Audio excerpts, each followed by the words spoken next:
കണ്ണുനീർ. നീരെന്നാൽ ജലം അല്ലേ? ദാഹം തീർക്കാൻ നാം ഉപയോഗിക്കുന്ന ഒന്ന്.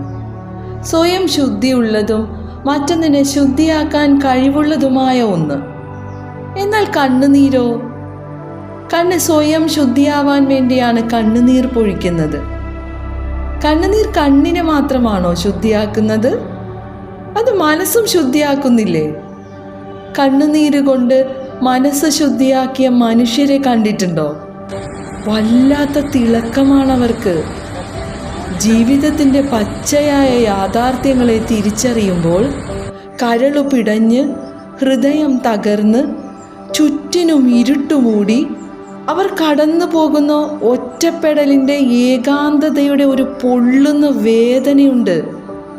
അത് മറികടക്കാനായാൽ പിന്നീട് കണ്ണുനീര് കൊണ്ട് കഴുകി വെളുപ്പിച്ച മനസ്സും ഹൃദയവുമായി അവരെ തിളക്കമുള്ളവരായി കാണാൻ കഴിയും നമുക്ക്. ആ തിളക്കം അറിയണമെങ്കിൽ അവരെ ഒന്ന് ചേർത്ത് പിടിച്ച് അവരുടെ കണ്ണുകളിലേക്കൊന്ന് നോക്കണം. ആ കണ്ണുകളിൽ നിന്ന് വായിക്കാൻ കഴിയും ഒരു ആയുസ്സിൻ്റെ വിങ്ങലുകൾ. മനസ്സിൻ്റെ ഉറവയല്ലേ കണ്ണുനീർ? ഒരിക്കലും വറ്റാത്ത ഉറവ. ആ ഉറവയുടെ ഒഴുക്കിൽ ഒന്ന് കാതോർത്താൽ ഹൃദയത്തിൻ്റെ താളം കേൾക്കാം. ആ ഉറവ തഴുകി തലോടിയ ഹൃദയങ്ങൾക്കും മനസ്സുകൾക്കും മിനുസം കൂടുതലായിരിക്കും.